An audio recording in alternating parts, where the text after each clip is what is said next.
Komið heil og sæl og verið velkomin í föstudagsþáttinn sem við tökum að þessu sinni hérna upp fyrir utan örkinans Nóa. Þetta ekki hana hægt. Það ætlum að vera inni, það bara alltaf gott við þess. Ægilega, eins og alltaf á Akureyri. Við erum farin að fá haturspóst úr höfuðborginni fyrir það að tala svona veðrið, við skulum hætta því. Það hefur búið að vera hann í, held ég, 100 ár. Herra, já, við ætlum að vera með ýmislegt í þættinum í dag. Við ætlum til dæmis að tala við 2 rithöfunda sem eru að gefa út alveg mjög ólíkar bækur, en samt líkara því að þetta eru ævintýraheimar hvort tveggja sem þeir eru að skrifa Hraun í Öxnadal og síðan er það ævintýraheimur algjör hjá honum Eli Freysinni. Við ætlum líka að hitta þær sem eru í systri eða fulltrúa hljómsveitarinnar, söngkonu annars vegar og síðan kvikmyndagerðamann, en þau eru búin að gera myndband við litla hljómsveit. Sem þau gerðu út í Hrísi. Og svo er það önnur hljómsveit sem spilar tónlist í takt við gangtegundir íslenska hestsins.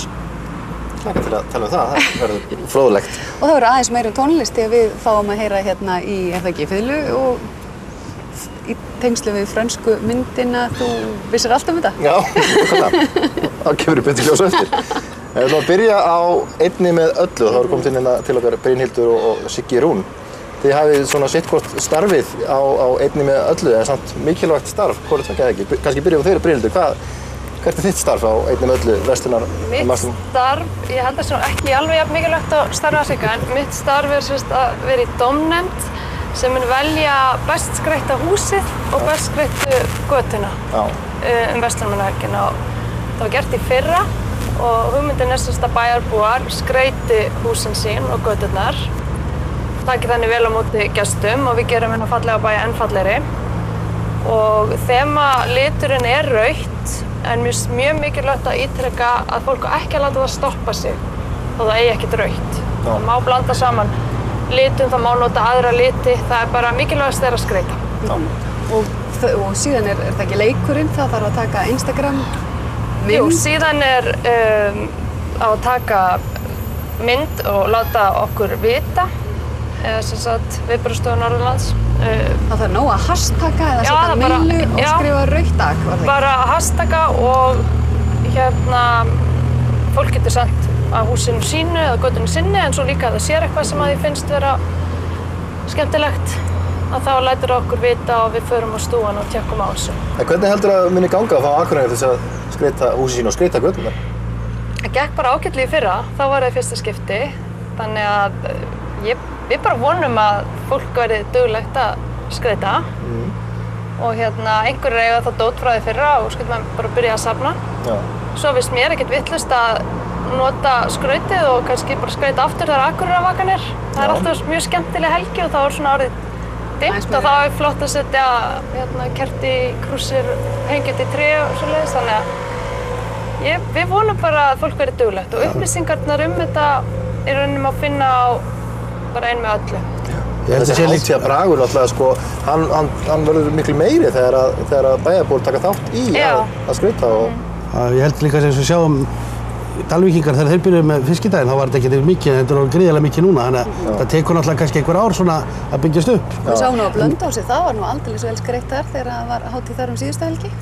Já, við þurfum einmitt. Húnavöku, þetta er. Horfa á þessu litlu bæi og læra þeim. Já, lærum af Blönduós og bara skreytum almennilega. Sýnum einhverja samstöðu hérna í bænum. En þú Siggi, þú ert nú staddur sem plötusnúður ennþá á þessari hátíð. Já. Þið bjugguð til verkefni fyrir löngu síðan. Hvað eru mörg ár síðan að þið byrjuðu með enn 3 plötusnúða? Já, þau eru orðin 6-7 eða eitthvað. Hvað cirka svoleiðis. Upp úr Eurovision svona grín einhverju.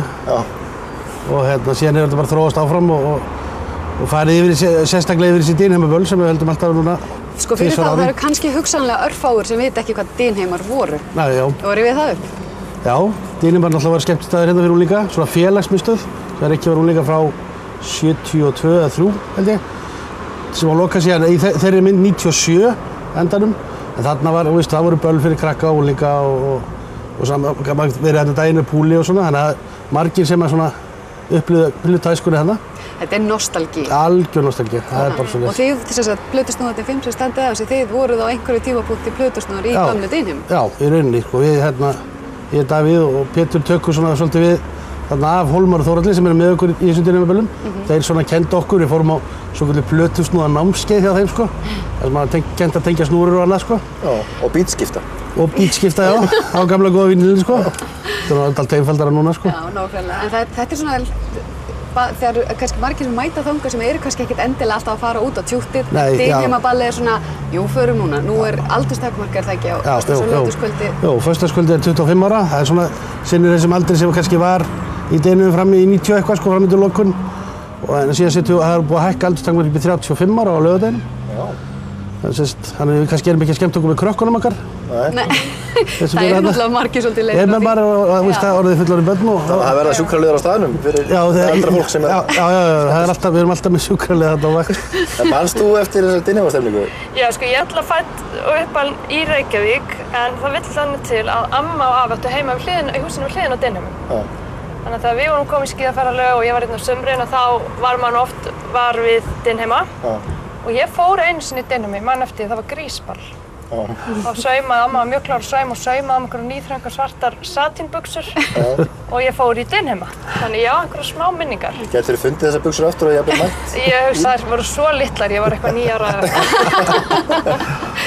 En þarna náttúrulega mæta líka þeir sem fóru aldrei í Dynheima, bara þessum aldri. Það sem bara, já, það var gaman að tónlist á þessu tímabili og þetta er voðalega mikið svona reunion samt, sko. Þetta er mjög sterkt, maður sér, eins og segir, það er fólk þarna sem maður sér ekkert rosalega oft út af lífinu og ég heyri fólki sem fer bara eins og 2 árið, það fer yfir þetta bara. Sko, það er að fá fyrir allan peningin. Ég man nú ekki betur en það hefði verið dansað langt, bara 4-5 nóttina var bara ennþá gamla teymið á dansgólfinni að tapa sér í fyrir. Það verðist eiga einhver aukorku í þetta. En það er líka svolítið tilgangurinn með þessum bæjarhátíðum að það eru þessi endurfundir, er það ekki?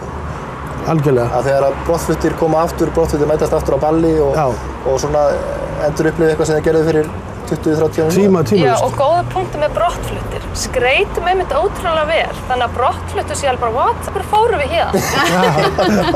Vilja koma aftur? Stækja starfi fiskistofu eða eitthvað? Akkur bý ég bara í Finnlandi, akkur ég bara aldrei. Hugsa allavega einn. Ég er ekki viss. Nei, herðu, en það er svo sem nóg að vera Versló. Við ættum nú kannski að nefna að við erum nú sjálfa að gera eitthvað skemmtilegt í Versló. 50-dagsfílingurinn á N4 verður í skátagilinu að venju og kannski gaman að segja frá því. Þar verða þú búin að vera að vinna í þessu. Þetta eru Matt og Pétur. Já, og Magni Ásgeirs og Ibsen sem er nú Akureyringur og Hákon Guðni sem er Akureyringur. Og svo kemur Jóhanna Guðrún á svona diskólestinni. Það verður svona diskóstemning í lokin í skátagilinu. Og ég hugsa að þetta verði svona eitthvað fyrir alla. Já, og verður í beinni útsendingu á N4. Já, og Sólmundur Hólm verður kynnir. Og hann mun að taka einhvern brekkusöng og svona, það verður þrjustustemning þar. Nákvæmlega. Ég mun sjá kaffið fyrir Takk fyrir að þið spurðuð. Já, alltaf gaman að fá að vita þetta, sko. Þetta verður mikið með að vera um helgina, alveg tímalaust. Það verður gaman. Mikið stuð. Og það sé ég bara góða skemmtum Versló og gangi ykkur vel í því sem þið takkið að ykkur.